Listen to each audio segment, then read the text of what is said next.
енді осы кішкене құрт туралы бізге азғандай түсініктеме беріп кетсеңіз, бұл қайдан шығады, осылай бөліп жасыз, осылай құрт болып шығуына деген сияқты кішкене қысқаша түсініктеме беріңіз.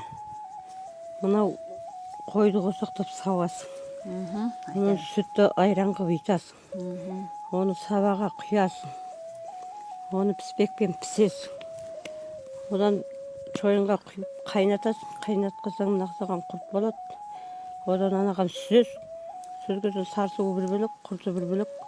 Содан ертеңінде кесіп өріге жаясың. Мынау қызыл құрт.